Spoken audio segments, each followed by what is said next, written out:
산악을 하는 나무의 실과를 먹은 인류의 역사는 어떻게 되었는가? 지난주에 선악과는 이 세상에 악이 들어왔기 때문에 선과 악을 제시하는 하나님의 기준이었다라고 설명을 다 드렸고요. 때문에 악을 멀리하고 선을 택하라라는 의미로 선악과가 있었다, 선악과를 만드셨다 라고 설명을 자세히 해드렸고요. 그럼 그 결과는 어떻게 되었는가? 사탄은 인간을 넘어뜨리기 위해 치밀한 작전을 준비하죠. 대신 사탄을 방어하는 인간은 너무나 허술한 것 같아요. 어떠한 방어책도 없는 것 같아요. 사탄은 먼저 여자를 공격합니다. 여자는 하나님으로부터 직접 선악과를 먹지 말라라는 명령을 받지는 못했습니다. 왜냐하면 여자가 만들어지기 전에 하나님이 아담에게 직접 말씀하셨기 때문이죠. 그러면 왜 하나님이 직접 하와에게 말씀하시지? 하나님이 직접 말씀하시지 않은 책임이 하나님에게 있지 않느냐 라고 우리가 의문을 여길 수도 있겠지만은 글쎄요, 그 자세한 이유는 잘 모르겠죠. 우리는 잘 몰라요. 아마 아담이 하와에게 잘 말을 했겠죠. 이러저러 해라, 이렇게 했다라고 아마 말을 했는데 아마 이해를 잘 못했는지 뭐 잘못 이해했는지 아니면 뭐 전달의 과정에 어떤 문제가 있었는지 아니면 여자가 그걸 믿음으로 받아들이지 못했는지 여러 가지 이유가 있긴 있었던 것 같은데 중요한 것은 여자에게 허점이 있었다는 거예요. 허점을 노린 거죠. 사탄은 여자에게 문제가 있었던 거예요. 그렇다고 여자에게 모든 책임을 전가하는 건 아닙니다. 오해는 하지 마시고요. 그런 뜻이 아니라 이 하와에게 어떠한 커다란 문제와 어떤 허점이 있었어요. 그것을 사탄이 노린 거죠.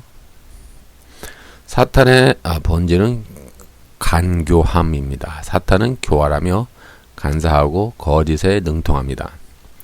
그래서 사탄은 여자에게 하나님이 모든 동산 나무의 실과를 먹지 말라 하시더냐라고 확대합니다. 확대. 하나님은 선악을 아는 나무의 열과만 먹지 말라 그렇게 했는데 사탄은 모든 동산 나무의 실과를 먹지 말라 하더냐라고 확대시키면서 허위 자백을 유도하고 이것이 어떤 인간의 어떤 그 유도 질문인가요? 그런 걸 하는 것과 심리학적 방법과 좀 유사한 것 같아요. 인간은 이렇게 막 의식하지 못하는 순간에 그러니까 무의식적으로 인간을 유도를 하는 거예요. 그러니까 낚아채는 식으로. 그러면서 허위 자백을 이게 아닌데 하면서 어떻게 끌려가는 느낌이 있잖아요. 심리적으로 이거 아닌 것 같은데 하면서 그런데 사탄은 확대 적용하면서 이게 맞냐? 이게 맞는 거지? 이게 맞을 거야. 그러니까 이렇게 하면서 그런가? 이렇게 막 긴가민가 하면서 이게 끌려가는 느낌 있죠. 왠지 그런 경험 있을 거예요. 이렇게 대화하면서 이걸 아닌데 아닌 것 같은데 긴가민가 하면서 뭔가 끌려가는 느낌. 그런데 심리학적으로 어떤 심리적으로 이미 이제 낚인 거예요. 쉽게 얘기해 낚인 거죠. 이제 이렇게 사탄의 전술은 진리를 거짓으로 부풀리고 확대에 적용하여 우리가 아는 것 같으나 이게 정확하게 알지 못하는 부분을 공략합니다. 우리 인간의 이게 지적 능력 한계가 많아요. 우리가 뭐 성경을 다 아는 것 같지만은 또 자세하게 알지 못하는 부분도 있고 성경을 100% 인간이 어떤 그 호기심을 만족시켜 줄 수는 없어요.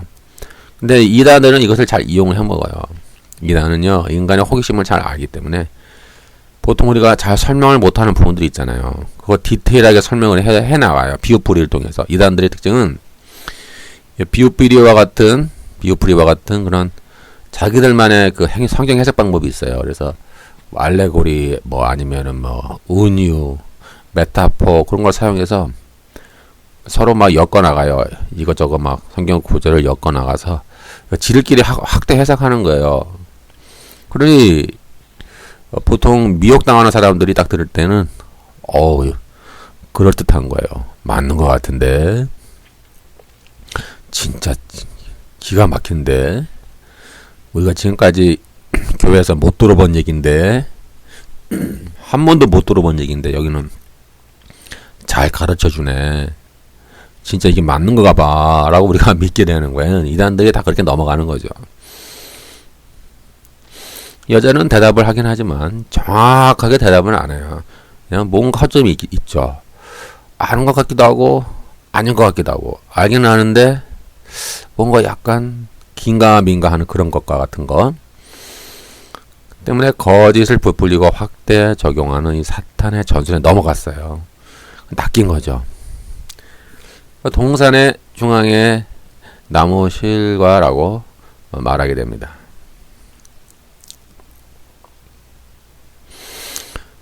창세기 3장 3절, 동산 중앙에 있는 나무의 실과는 원래 선악을 아는 나무잖아요.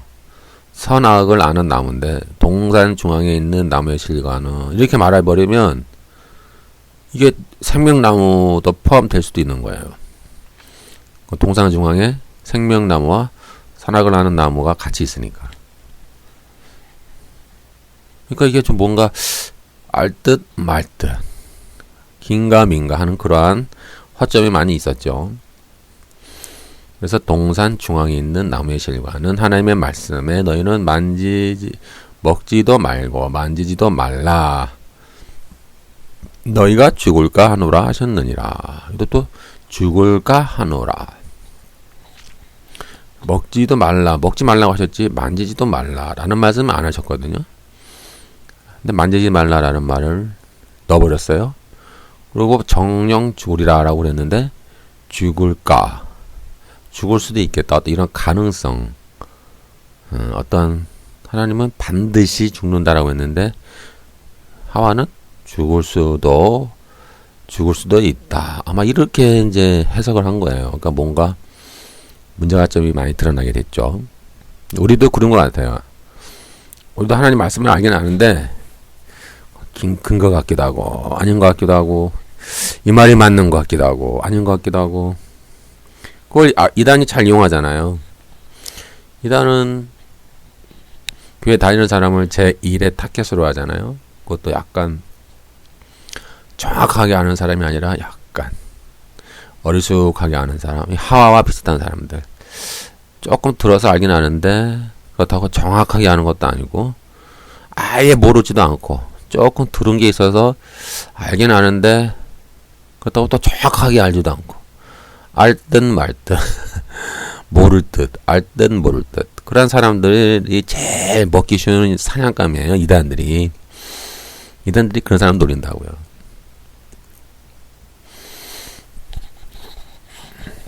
드디어 이제 이 하와는 사탄과 아예 대화를 처음부터 하면 안 돼요. 대화를 하면 할수록 이제 넘어가는 거예요. 그래서 성경도 그러잖아요. 이단을 피하라. 이단하고 대화하지 말아라. 이단하고 대화해서 네가 이길 자신이 있으면은 우리가 당당히 할 수 있겠죠. 그러나 만약에 우리가 이단을 이길 수가 없다, 자신이 없다, 그럼 피하면 돼요. 그냥 대화 자체를 안 하면 돼요. 말을 섞을 필요가 없어요. 말을 섞으면 내 자신이 화가 나요. 내 안에 분노, 화가 나고 짜증나고, 잘못하면은 그들의 그런 미혹에 넘어가고요. 아예 대화를 섞으면 안 돼요. 정말 내가 잘할 수 있다, 나는 확실하게 안다, 나는 정림이 확실하게 돼 있다, 나는 싸울 준비가 돼 있다, 그러면 그렇게 하세요. 내가 싸울 준비가 돼 있고 훈련이 돼 있다, 그러면은 그렇게 하시라고요. 그럼 나는 그럴 준비가 안 돼 있어, 그럼 그냥 도망가세요. 그냥 말 섞지 말라고요. 피하라고요. 피하는 게 제일 좋은 거예요. 사탄은 하나님의 말씀을 변질시켜 거짓을 믿도록 유도합니다. 이것은 이단의 전술과 매우 동일하죠. 이단은 이처럼 교회 다니는 사람을 타겟으로 하죠. 3장 4절, 뱀이 여자에게 이르되 너희가 결코 죽지 아니하리라. 결코 죽지 아니하리라. 이것은 결국 뭐예요? 뱀이 악이라는 거죠. 하나님의 선악을 아는 나무의 실과를 만든 것은, 선악과를 만든 것은 결국은 선과 악이 무엇이냐, 선과 악의 기준이 무엇이냐라고 제가 저번 강의에 자세하게 말씀드렸잖아요. 그러니까 선은 하나님이에요. 선의 기준은 절대 선의 기준은 하나님이고. 그럼 악은 뭐냐? 하나님의 기준에 멀어진 것. 하나님의 말씀을 변질시킨 것. 하나님이 말씀하신 것과 거역하는 것. 그것을 하나님의 기준을 벗어나는 모든 것은 다 악이라는 거예요. 악. 악이죠. 무조건 악이에요. 뭐 뱀이든 뭐 곰이든 토끼든 뭐 독수리든 뭐 참새든 뻐꾸기든 모든 것은 다 악이라는 거예요. 그래서 하나님이 에덴 동산에 선악과를 만들었다고 제가 저번에 강의에 제가 피 터지게 목 놓아 외쳤잖아요. 본문에 보니까 사탄은 결코 죽지 아니한다. 그리고 자신이 악이라는 걸 지금 보여주고 있잖아요. 결코 죽지 않는다. 나는 악이다. 그걸 말하는 거예요. 선악과를 기준으로 볼 때. 사탄은 거짓말장이며 거짓의 아비죠. 지금도 온갖 미사역으로 이 택한 자를 미혹하고 넘어뜨리기 위해 거짓말로 유혹하죠. 요한복음 8장 44절. 너희는 너희 아비 마귀에게서 났으니 너희 아비의 욕심을 너희도 행하고자 하느니라. 저는 처음부터 살인한 자요 진리가 그 속에 없으므로 진리에 서지 못하고 거짓을 말할 때마다 제 것으로 말하나니 이는 저가 거짓말장이요 거짓의 아비가 되었음이라. 사탄의 뜻이 나오잖아요. 거짓말장이, 거짓의 아비, 살인한 자, 욕심, 탐욕, 모든 악의 근원이란 말이죠. 거짓의 근원이란 말이에요. 이런 사탄의 전략은 자기가 하나님이 되고자 했던 방식 그대로 인간에게 적용시켜 인간으로 하여금 하나님같이 될 수 있다고 유혹합니다. 3장 5절. 너희가 그것을 먹는 날에는 너희 눈이 밝아 하나님과 같이 되어 선악을 알 줄을 하나님이 아심이라. 결국 이 구절이 여러 가지 의미가 내포되어 있어요. 하나님과 같이 된다라는 말이 있잖아요. 이것은 이제 사탄이 자기가 했던 방법과 똑같은 방법이에요. 사탄이 하나님과 같이 되려고 하나님의 보호자를 찬탈하려고 했잖아요. 똑같은 방법이에요. 너희 눈이 밝아. 너는 하나님과 같이 된다. 그리고 하나님이 너희가 선악을 알 줄 알기 때문에 먹지 못하게 한 거야. 결국 뭐예요? 하나님이 나쁜 거야. 그렇게 말하는 거예요. 하나님은 나쁜 거야. 하나님이 나쁜 거기 때문에 너에게 선악을 알 줄 알고 너희들더러 먹지 말라고 한 거야. 얼마나 못된 하나님이니. 하나님이 진짜 거짓말쟁이고 하나님은 진짜 악한 거야. 라고 자꾸 이제 유도하는 거예요. 유도 질문. 유도하는 거예요. 계속. 사탄은 하나님이 주신 영광과 능력을 가지고 교만하여져서 자기가 맡은 지위를 떠났죠. 그 하나님의 보좌를 넘겨보아 악의 근원이 되었습니다. 이제 그와 같은 방식으로 똑같이 사람에게 접근하는 거예요. 사탄의 전략은 인간의 탐욕을 자극하여 인간으로 하여금 죄악의 지배를 받게 합니다. 3장 6절. 여자가 그 나무를 본즉 먹음직도 하고 보암직도 하고 지혜롭게 할 만큼 탐스럽게 한 나무인지라. 탐스럽다고 하는 말이 이제 드디어 그 안에 탐욕이 들어오기 위해 준비를 하고 있다는 거죠. 탐욕이 가장 그 죄성을 가장 상징적으로 나타내주는 속성을 보여주고 있는 거예요. 그 죄성은 탐욕이야, 탐욕. 우리 안에 있는 만몬 숭배. 그건 뭐예요? 돈에 대한 탐욕. 여자는 사탄의 유혹을 받고 선악과를 보았을 때에 먹음직하고 보암직하고 탐스러웠습니다. 그러니까 지금까지 경험해보지 못한 뭔가 짜릿한 걸 느낀 거예요. 사탄은요, 짜릿한 거를 줘요, 우리들에게. 그러니까 우리는 이렇게 평범한 거, 이렇게 평범하고 늘 일상적인 거, 맨날 하던 거 또 하고,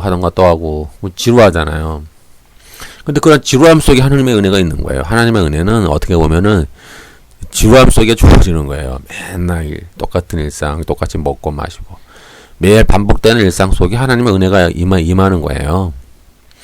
근데 우리는 그런 걸 원하지 않죠. 우리는 뭔가 좀 짜릿한 거, 좀 자극적인 거, 뭔가 좀 쾌감, 막 찌릿찌릿한 거 있잖아요. 막 찌릿찌릿하고 그런 거 뭔가를 느끼길 원하잖아요. 근데 그 사탄은 그걸 잘 알아요. 그러니까 사탄은 그걸 잘 이용을 잘 해먹죠.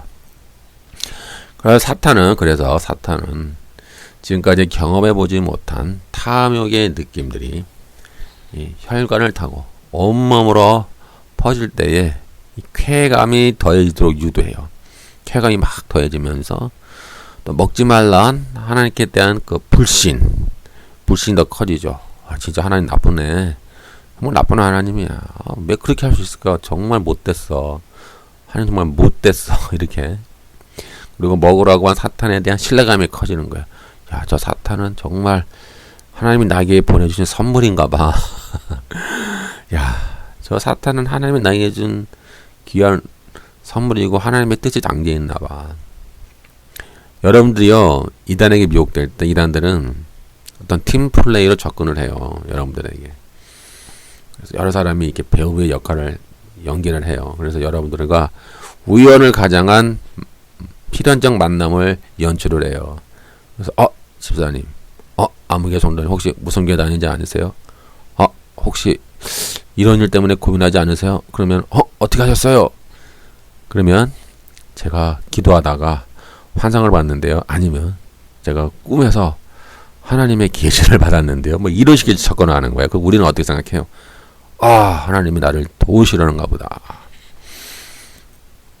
하나님이 나에게 또 응답해 주시고 나를 돕기 위해 하나님이 귀한 분을 나에게 붙여주셨구나. 하나님의 뜻인가 보다라고 우리는 착각을 하는 거예요. 사탄이 오는데도 우리는 분별을 못하고 사탄이 오는데도 하나님의 뜻인가 봐. 야, 하나님이 나를 정말 사랑하시나 봐. 이런 식으로 생각하는 거예요. 하와도 그랬겠죠. 하와도 야, 정말 하나님 나쁘네. 못된 하나님이야. 근데 사탄은 나를 정말 사랑하나 봐. 나를 정말 돕는 선한 정말 귀한 사람인데, 아니 귀한 존재네. 사람은 아니니까. 정말 귀한 존재네. 뭐 이렇게 생각했겠죠. 그러니까 사탄을 신뢰하고 하나님을 불신하는 거야. 이게 죄예요, 죄. 이것이 악이라 이 말이에요. 악은 다른 게 아니에요. 하나님을 불신하고 사탄을 더 신뢰하는 거. 그것이 악이야. 이처럼 사탄은 탐욕을 통해 인간을 지배하고 탐욕을 통해 죄악을 보내므로 인간의 실존을 지배합니다. 오늘 똑같아요. 오늘 사람을 지배하는 도구가 탐욕이죠. 탐욕. 그 탐욕은 사탄이 인간을 지배하는 통로요, 도구죠. 오늘 사람이 똑같이 돈에 대한 탐욕, 똑같이 또 권력에 대한 탐욕. 그 수많은 지하경제, 부패 커넥션, 검은거래, 수많은 죄악들을 많이 나타나잖아요. 똑같은 거예요. 자, 뭐 정치꾼이든, 예? 국회에 있는 정치꾼이든, 청와대에 있는 정치꾼이든, 저 시장에서 장사하는 장사꾼이든 똑같은 거예요. 탐욕이라고 하는 거에는 똑같은 속성을 갖고 있는 거예요. 배운 사람이나 못 배운 사람이나 똑같은 거예요. 저 시장에 길에다가 자판 깔고 그냥 장사하는 그분들이나 이 인간의 탐욕은 똑같은 거라니까요. 인간을 지배하는 통로고 도구예요. 사탄의 이러한 전략을 종합하면 선악과를 먹지 말라고 한 하나님은 악이다. 그리고 선악과를 먹으라고 부추긴 나는 선이다 라고 위장하는 거예요. 사탄은. 그리고 사탄의 말이 진리이기 때문에 자기의 말을 믿고 듣고 순종하라고 이제 미혹하죠. 사탄은 인간의 탐욕을 자극하여 탐욕을 그만 하나님께 대한 불신을 조장해요.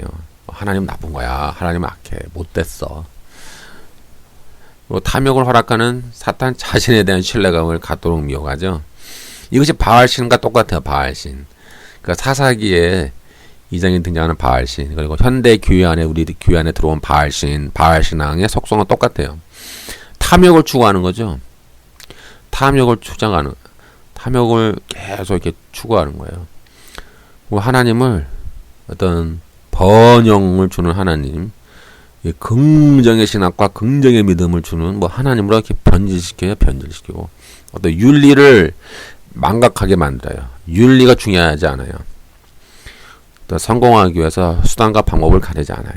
그리고 그것을 하나님의 축복이라고 믿어요. 그게 바알 신앙인 거예요. 탐욕을 축복으로 위장하는 거예요. 탐욕인데 하나님 축복이야. 괜찮아. 먹어도 돼. 먹으면 너는 부자가 되는 거야. 그러니까 오늘날에도 우리들에게 이 세상에 선악과가 있는 거예요. 먹어도 돼. 먹으면 너는 부자가 되는 거야. 죄를 지어도 괜찮아. 그까지 죄 아무것도 아니야. 무한대로 죄를 지어도 회개만 하면 무한대로 용서받아. 무한대야. 걱정하지 마. 죄 지어도 괜찮아. 탐욕은 축복이요. 돈만 많이 벌고 교회다가 헌금만 많이 하는데 걱정하지 마. 바알신이에요. 이게 바알신. 이게 바알신앙이라고요. 그래서 오늘날 자본주의가 바알 자본주의잖아요. 교회 안에 이런 바알 자본주의가 들어와서 교회 안에 두 신을 믿고 있는 거예요. 현대가, 타락한 교회가. 바알신을 믿고 하나님도 믿고. 하나님을 안 믿는 게 아니에요. 하나님도 믿고 바알신도 믿고. 바알신을 다른 말로 표현하면 뭐예요? 만몬 숭배. 주님이 말씀하셨잖아요. 너희는 두 주인을 섬길 수가 없다. 너희는 하나님과 만몬을 섬길 수가 없다. 너희는 둘 중에 하나밖에 너희는 섬길 수가 없다. 하나만 택하라. 라고 말을 하잖아요. 그러나 현대 타락한 교인들은 두 주인을 섬기죠. 하나님을 포기하지는 않아요. 왜냐하면 천당을 가야 되니까. 천당 못 가고 지옥 가면 안 되잖아요. 천당 가기 위해서 하나님을 믿고. 탐욕을 위장한 축복을 받기 위하여는 바알 신을 섬기는 거예요. 오늘날 교회 안에서. 인간의 불행은 이처럼 이제 하나님을 버리고 하나님의 말씀을 저버리고 사탄의 말을 믿고 순종했다는 데 있죠. 그러면 사탄의 말을 들었다라고 하는 의미는 무엇일까? 인간은 사탄의 말을 듣고 믿고 순종해가지고 드디어 사탄의 죄의 종이 되었어요. 인간은 순종함을 받는 자의 종이 됩니다. 하나님께 순종하면 하나님의 종이 돼요. 반면 사탄에게 순종하면 사탄의 종이 되죠. 결국 인간은 사탄의 말을 듣고 사탄의 말에 순종하여 사탄의 종이 되고 죄의 종이 된 거예요. 죄의 종. 그래서 사망에 이른 거예요. 로마서 6장 16절. 너희 자신을 종으로 들여 누구에게 순종하든지 그 순종함을 받는 자의 종이 되는 줄을 너희가 알지 못하느냐. 혹은 죄의 종으로 사망에 이르고 혹은 순종의 종으로 의에 이르느니라. 이게 인간의 실존이에요. 순종함을 받는 자의 종이 되는 거예요. 둘 중에 하나야. 인간은 중성은 없어요. 죄의 종이냐 하나님의 종이냐, 사탄의 종이냐 하나님의 종이냐, 둘 중에 하나예요. 딱 하나. 중간 지대는 없어요. 나는 무신론자야, 나는 착하게 살려는데 나는 다른 종교가 있어. 다 죄의 종인 거예요. 죄의 종이죠. 사탄의 종. 그리고 인간은 죄 아래 팔리게 되었습니다. 로마서 7장 14절. 우리가 율법은 신령한 줄 알거니와 나는 육신에 속하여 죄 아래 팔렸도다. 우리는 죄 아래 팔린 거예요. 사탄의 말을 들음으로. 이 팔린 노예를 사기 위해서는 어떻게 돼요? 돈을 지불해야 되잖아요. 대가를. 그래서 이 죄 아래 팔린 인간을 다시 사오기 위해 그리스도는 자신의 피를 대가로 지불하신 거예요. 그러니까 우리는 죄의 노예가 되고 사탄의 종이 되었고 팔린 거죠. 팔린 거예요. 아담은 사탄의 말을 듣고 순종하여 죄가 세상에 들어오고 그로 말미암아 죄로 말미암아 사망이 왔습니다. 이 아담은 오실자의 표상인데 이는 모든 인류에 대한 효력을 가졌다라고 하는 의미죠. 그리스도가 죽임을 당하고 죄의 삭을 지불하여 모든 인류에 대한 구원의 효력을 가지고 오신 것처럼 아담의 행동은 모든 인류가 아담의 허리 안에 있었기 때문에 모든 인류와 피조물에게 그러나 아담의 죄와 영향력이 도래하는 거예요. 미치는 거예요. 때문에 이 세상에 죄와 사망이 들어온 거예요. 죄와 사망이 뚫고 들어왔어요. 그리고 인간과 모든 피조물들에게 그 죄와 사망의 통치가 미치게 되어서 고통과 저주 가운데에 신음하게 된 거죠. 로마서 5장 12, 14 이러므로 한 사람으로 말미암아 죄가 세상에 들어오고 죄로 말미암아 사망이 왔나니 이와 같이 모든 사람이 죄를 지었으므로 사망이 모든 사람에게 이르렀느니라. 그리고 죄와 사망이 이 세상에 들어온 거예요. 세상에 들어왔다. 사망이 왔다. 결국 죄와 사망이 이 세상에 들어와서 인간과 모든 피조물을 통치하고 지배하는 거예요. 때문에 이 원죄라고 해석하면은 상당히 해석의 폭이 좁아져요. 왜냐하면 원죄는 인간에게만 전가되지만 피조물에게는 전가되지 않잖아요. 그런데 로마서 8장 22절에 보면 이런 죄와 사망의 통치가 피조물에게까지 영향을 미쳐서 피조물도 지금 고통을 겪고 있다라는 거예요. 로마서 8장 22절 피조물이 다 이제까지 함께 탄식하며 함께 고통을 겪고 있는 것을 우리가 아느니라. 그런즉 하나님의 아들들이 나타나기를 고대하고 있다 라고 말하는 거예요. 피조물도 지금 탄식하고 있는 거예요. 빨리빨리 그날이 오길 기다리는 거예요. 그날 주님이 오시는 그날 빨리빨리 주님 우리를 이 고통에서 건져 주십시오. 저 말 못하는 피조물들이 무슨 잘못이 있어요? 아무 잘못이 없잖아요. 근데 그들에게까지 이 죄와 그런 사망의 영향력이 통치가 미치는 거예요. 그러니까 원죄로 설명하기에는 부족하다니까요. 저는 그래서 이 원죄로 설명하는 것을 부정적으로 봐요. 성경적인 관점은 죄와 사망의 통치가 이 세상에 통치가 폭력적으로 임한 거예요. 그래서 모든 사람을 노예화 시켰어요. 그 위에서 강압적으로 통치하고 하는 것마다 말하는 것마다 생각하는 것마다 다 죄를 양산하고 하나님을 거역하고 하나님을 배반하고 자기 자신을 위해 살고 탐욕을 위해 살고 욕심을 위해 살고 수많은 거짓과 죄와 수많은 미움과 살인을 만들어 가는 거예요. 그리고 우리가 그 사망 가운데서 우리가 살다가 결국 심판을 받는 거예요. 그 안에서 고통당하고 신음하는 거예요. 병들고 상처받고 서로 책임 전가하고 서로 다투고 이런 아우성 속에 살다가 죽고 또 심판받고 이것이 죄와 사망의 통치인 거예요. 이것이 로마서에서 말하는 그 죄의 관점이죠. 그리고 인간에게 사망이 왔죠. 사망은 제가 아까 저번 강의에 설명드렸는데 죄와 죽음, 사망이란 무엇인가 그 강의를 한번 들어보시고 인간은 흙과 하나님이 생기, 우리 코에 부어주신 생기가 결합된 거죠. 그래서 생령이 됐어요. 생령은 네페시 하야. 네페시 하야인데 살아있는 생령, 살아있는 혼, 살아있는 영 뭐 이렇게 두 가지가 결합이 되어서 완전한 생령이 되는 거예요. 완전한. 따로따로 분리되면 안 돼요. 우리 사람은 분리돼가지고는 존재 의미가 사라지는 거예요.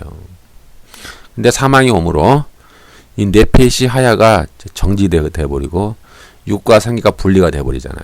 분리가 돼요. 그래서 육은 땅으로 다시 돌아가서 썩죠. 이런 사망을 경험하는 거예요. 비참함. 그래서 생령, 네페시 하야의 그 충만한 생명력을 우리는 잃어버린 거죠. 그러나 우리가 이제 다시 그리스도 안에 있으면 다시 우리가 부활의 몸을 입잖아요. 영광스러운 하늘의 몸, 부활의 몸, 신령한 몸, 거룩한 몸, 썩지 않는 몸, 하늘에 속한 몸을 우리가 입어요. 그러므로 우리가 다시 완전한 네페시 하야, 완전한 다시 생명으로 우리가 회복되는 거예요. 그것이 구원의 완성이죠. 구원의 완성은 우리가 부활의 몸을 입는 거예요. 완전한 부활의 몸을 입는 거예요. 그것이 진정한 구원의 완성이고 구원의 절정이죠. 그리고 사망과 음부가 하데스, 음부가 하데스죠. 사망과 음부가 불과 유황의 게헨나에 들어가는 거예요. 그것이 둘째 사망이고 그것이 최종적 심판이 되는 거예요. 인간은 이처럼 사망을 경험하고 생명 네페시 하야가 정지가 되었고 에덴에서 추방당했어요. 그리고 생명나무의 실과에 접근하지 못하도록 추방당했죠. 인간은 사탄의 통치 아래 갇혀 죄의 성품을 담게 되었습니다. 인간은 하나님의 형상과 모양을 가진 하나님을 닮은 피조물이었죠. 그러나 사탄의 말을 진리라 믿음으로써 인간에게 부여된 하나님의 형상과 모양이 크게 왜곡되고 오염되고 큰 상처를 입게 되었어요. 완전한 상실은 아니지만 왜곡되었어요. 그래서 사탄의 속성을 많이 더 닮게 되었죠. 그래서 아까도 읽은 요한복음 8장 44절의 말씀처럼 너희 아비 마귀에게 났다. 원래 우리는 하나님의 아들이었잖아요. 하나님 우리 아버지였는데 이제는 바뀌었어요. 사탄이 마귀가 우리 아버지가 된 거예요. 그리고 그 마귀의 속성을 닮아가는 거죠. 그 속성은 뭐예요? 탐욕, 살인, 거짓, 악한 것들. 사탄이 하나님께 했던 그 행동과 습성이 우리 인간에게 그대로 인간에게 그 전이가 된 거예요. 그래서 인간은 이런 오염된 지적 능력과 자유의지를 가지고 하나님을 교만하여 져서 하나님을 부인하고 하나님의 지위를 도전하는 거예요. 똑같은 거. 사탄이 하는 짓을 똑같이 하는 거예요. 지금 인간이 지금 과학이 발달하고 문명이 발달하고 여러 가지 문명이 발달한 것 같지만 그걸 가지고 하나님이 없어. 그것까지 하나님이 뭐가 중요해? 과학이 최고야. 요즘 이제 과학 지상주의 아닙니까? 과학으로 다 설명하잖아요. 근데 과학도 한계가 있어요. 과학도 한계가 있다고요. 모든 것을 다 설명할 수 없는 한계와 문제점이 있는데 그걸 잘 발견하지 못하고 인정하지 않으려고 그러죠. 그래서 사탄처럼 똑같이 교만하고 하나님을 부인하고 하나님의 지위를 도전하고 인간의 사회 구조와 인간관계는 사회 구조 악을 만들었어요. 구조 악 속에 인간이 갇혀서 탐욕을 추구하도록 그런 구조 악 속에 재편이 되었어요. 사탄에 대한 정확한 이해는 제가 사탄이라고 하는 그 강의를 했으니까 한번 들어보시고요. 그러면 사탄의 말을 순종하여 선악과를 먹은 후에 변화는 과연 어떤 것이었는가? 보면은 우선 하나님처럼 선악을 알게 되었어요. 근데 문제는 인간이 선을 행할 수 있는 능력을 상실해버린 거예요. 선과 악은 분별할 줄 알아요. 그런데 선을 행할 수 있는 능력을 상실해버렸어요. 그냥 악만 추구해. 악을 추구하고 악을 행하고 악을 선택해요. 그러나 선을 행하고 선을 따르고 선을 행하는 데는 인간이 전적 무능, 그러니까 아무 인간의 의지로는 할 수 없는 상태에 이르는 거예요.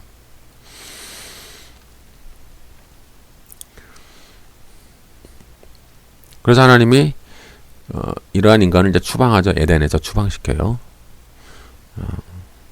3장 22절 창세기. 이 사람이 선악을 아는 일에 우리 중 하나같이 되었으니 그가 손을 들어 생명나무 실과도 따먹고 영생을 간으로 하시고. 하나님이 원래 의도한 것은 하나님이신 선을 따라서 우리가 선을 선택하며 살면은 반대로 악을 알게 되잖아요. 선의 반대 개념이 악이니까. 그리고 그 악을 통제하고 악을 다스리고 악을 물리치는 그러한 모습을 원하신 거예요. 우리에게는. 그러니까 하나님이신 선을 택하면은 우리는 그렇게 할 수 있는 거예요. 선을 지속적으로 택하면 우리는 악을 멀리할 수 있다고요. 그러나 인간은 반대로 악을 택함으로 선악을 알게 되었지만 선을 행하는 능력은 완전히 상실하고 말았다. 두 번째, 선악을 알게 되었지만 인간에게 부여된 하나님의 형상과 모양, 즉 의와 거룩함과 지적 능력, 자유의지 등등은 오염되었어요. 오염. 그래서 하나님을 택하고 악을 다스리고 악을 통제하는 그런 능력은 얻지 못했어요. 이것을 아까도 말씀드린 전적 무능, 그리고 전적 타락 이렇게 말하면 좋겠죠. 이러한 예가 하나님이 이제 가인에게 주신 말에 등장하고 있어요. 창세기 4장 7절. 네가 선을 행하면 어찌 낫을 들지 못하겠느냐. 선을 행치 아니하면 죄가 문에 엎드리느니라. 죄의 소원은 네게 있으나 너는 죄를 다스릴지니라 라고 말씀하셨죠. 좀 너는 죄를 다스려라. 죄가 네 가운데 가까이 와 있구나. 너는 죄를 멀리해라. 이 말에는 이제 악을 멀리하고 선을 택하라 이제 그런 의도예요. 그런데 결국 가인은 죄의 지배를 받게 되었고 하나님을 거역하였고 아벨을 살인했죠. 그리고 땅의 저주를 받아 땅에서 사람을 피해서 다니는 그런 인생이 되었습니다. 이러한 상태는 이제 모든 인류의 상태와 동일하게 적용되어 우리도 죄악 가운데 신음하게 되었고 우리도 선을 원하나 선을 행하지 않고 도리어 원하지 않는 악을 행하는 인류의 비극의 역사가 시작되죠. 인간이 이 죄와 사망의 그런 폭력적인 지배 아래 갇혀 있어요. 감옥에 갇혀 있다고요. 노예로서 지금 갇혀 있는 거예요. 때문에 우리는 선을 행할 수 있는 능력이 없어요. 상실해 버렸어요. 로마서 7장 18, 19. 내 속에 곧 내 육신에 선한 것이 거하지 아니하는 줄을 아노니 원함은 내게 있으나 선을 행하는 것은 없노라. 내가 원하는 바 선은 하지 아니하고 도리어 원치 아니하는 바 악은 행하도다. 그러니까 인간이 그 하나님의 형상과 모양이 완전히 사라진 건 아니고 오염되었고 왜곡되었기 때문에 어느 정도 선과 악은 구별할 줄 알거든요. 근데 악을 택하는 데는 빨라요. 잘해요. 안 되는데 하면서 하고 있어요, 이미. 그리고 선은 어느 정도 분별할 수는 있어요. 근데 해야 되는데 하면서 안 해요. 못 하고 있는 거예요. 할 수 있는 능력 자체가 없어요, 인간 안에는. 인간 안에는요, 인간의 의지와 결심으로는 선을 행할 수 있는 능력 자체가 없는 거예요. 아예 없어요. 그것을 죄성이라고 하죠. 죄성. 심플 네이처. 이것이 인간의 비극인 거예요. 그래서 인간은 선인 하나님과 악인 사탄을 알고 어느 정도는 구별을 해요. 보편적 이성으로 가지고는.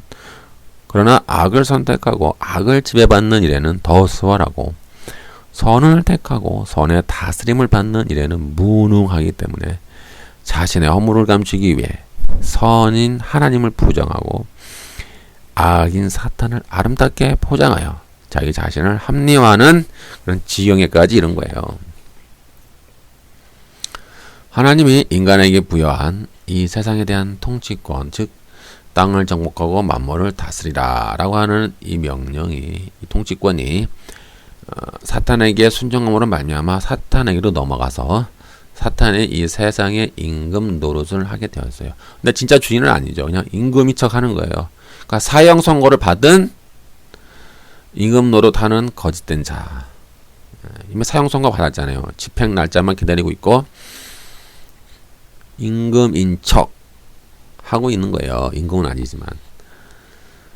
요한복음 12장 31절. 이제 이 세상에 대한 심판이 이르렀으니 이 세상의 임금이 쫓겨나리라. 이 세상의 임금이 누구예요? 사탄이죠. 쫓겨난다는 거예요. 하지만 우리 믿는 자들은 이제 그리스도 안에서 다시 통치권을 회복하죠. 그래서 우리를 왕이면서 제사장 또는 왕 같은 제사장, 그의 거룩한 백성, 그의 소유된 나라, 하나님의 나라라고 우리를 묘사하고 있잖아요. 다시 회복하는 거예요. 그 통치권을. 세상에 대한 통치권을 사탄에게 빼앗긴 인간 때문에 땅은 그 죄와 사망의 지배 아래 놓이게 된 거잖아요. 땅도 피조물이기 때문에 땅도 죄와 사망의 통치 아래 놓이게 된 거예요. 그래서 인간과의 관계가 서로 대립적인 관계가 되는 거예요. 악화된 거예요. 이게 사이가 좋은 관계가 아니에요. 바뀐 거예요. 원래는 땅의 통치자로 땅을 정복하는 통치자였는데 이제 그걸 다 뺏겼잖아요. 그리고 이 세상에 이 땅에 죄와 사망의 통치가 임하였기 때문에 인간과 서로 대립적 관계를 유지하고 있어요. 때문에 인간은 일평생 땅에 얽매이고 땅에 종속되어 고되게 노동을 해야 겨우 이 풀칠하는 거예요. 예. 땅한테 우리가 노동력을 제공해야 돼요. 아주 심할 정도로. 그러면은 땅은 우리에게 겨우 풀칠할 정도로 겨우 주는 거예요. 이거나 먹고 살아 이런 식으로. 그러니까 인간의 그 지위가 완전히 이렇게 나락으로 떨어지니까는 비참하게 되는 거예요. 그리고 결국 땅으로 돌아가는 거죠. 흙으로 왔으니까. 그 창세기 3장 10절에서 19절 쭉 보면은 땅은 너로 말미암아 저주를 받고 이렇게 나와 있어요. 땅이 저주를 받았어요. 그리고 죄와 사망의 통치 아래 놓이게 된 거예요. 너는 내 평생에 수고해야 그 소산을 먹으리라. 그 평생이란 말이에요. 평생. 수고해라. 그런 말이 있고 땅이 내게 가시덤불과 엉겅퀴를 낼 것이라. 이것은 땅은 인간을 좋아하지 않는다라는 거예요. 원래 땅의 주인이 인간이었잖아요. 근데 인간이 사탄의 종이 됨으로써 땅은 인간을 배반하는 거예요. 그러니까 배반하게 된 거죠. 그래서 땅은 인간에게 가시덤불과 엉겅퀴를 내는 거예요. 겨우겨우 먹고 사는 거예요. 겨우겨우. 조금씩. 그러다가 잘못하면 굶어 죽고, 또 겨우겨우 먹고 살다가, 또 잘못하면은, 뭐 흉년이 들 수도 있고, 뭐 가뭄이 들 수도 있잖아요. 여러 가지. 그러면 또 굶어 죽고. 그런 것이 이제 인류 역사에 계속 반복되었죠. 여자는 남자를 돕는 배필, 헬퍼가 되기 위해 창조되었지만, 이제 사탄의 유혹에 남편이 동참하게 함으로써 자기가 그 역할을 했잖아요. 여자가. 그래서 돕는 배필의 역할을 하지 못했죠. 오히려 타락을 가는 조력자, 함께 타락으로 가는, 함께 타락하게 하는 배필이 된 거예요. 돕는 배필이 아니라 타락으로 가는 조력자. 그 결과 여자는 남자와 여자의 관계가 좀 왜곡되고 말았어요. 원래 하나님이 땅에 충만하라, 땅에 가득하라, 뭐 번영하라, 번성하라라고 하나님이 말씀하셨잖아요. 생육하고 번성하라, 땅에 충만하라. 이것이 복이었거든요. 예. 땅을 정복하라. 그런 어떤 번영의 복이 있었는데 그것이 이제 왜곡돼서 이탈돼 버리고 사망을 벗어나기 위한 어떤 생존의 번식을 목적으로 한 출산으로 바뀌게 되어버렸어요. 예, 하나님이 생육하고 번성하라 라고 하는 그 원래적 의미의 복이 아니라 이제는 인간이 죽으니까, 사망이 왔으니까 그 사망을 벗어나기 위해서는 대를 이어야 되잖아요. 그래서 생존을 위한 번식이 된 거예요. 그냥 생존을 위한 번식. 그래서 출산을 하는 거예요. 계속 그 출산을 하고 또 출산 속에 고통을 수반하는 거예요. 고통. 그리고 일평생 남자에게 이제 종속이 되죠. 그래서 남자의 사랑을 갈망하고 남자의 지배를 받는 이러한 어떤 왜곡된 관계로 이제 전락되고 말았어요. 그래서 서로 좀 남자 여자가 원래 이렇게 서로 돕고 아주 아름다운 모습이 돼야 되는데 사실 왜곡된 관계로 서로 왼수가 된 거예요. 오늘날도 보면은 부부가 왼수로 살잖아요. 왼수. 창세기 3장 16절. 또 여자에게 이르시되 내가 네게 임신하는 고통을 더하게 하리니 네가 수고하고 자식을 낳을 것이며 너는 남편을 원하고 남편은 너를 다스릴 것이라. 이게 왜곡된 관계가 되었고 어떤 헬퍼로서의 역할을 많이 좀 상실한 것 같아요. 지금도 그렇잖아요. 남자 여자의 관계가 이렇게 편한 관계는 아닌 것 같아요. 요즘은 뭐 여성의 지위가 많이 올랐다고 하지만 여전히 남녀 간의 갈등은 많아요. 남녀 간의 갈등은 많이 있고 뭐 결혼하고 나서도 그 원만한 부부관계를 유지한다는 것은 쉽지가 않죠. 쉽지가 않고 힘든 상황이 된 거예요. 오늘날도 보면은 쉽지가 않아요. 이 부부라고 하는 것이 남녀 관계라고 하는 것이 쉽지가 않은 그 어떤 딜레마의 관계라고 할까요? 그런 힘든 관계가 됐어요.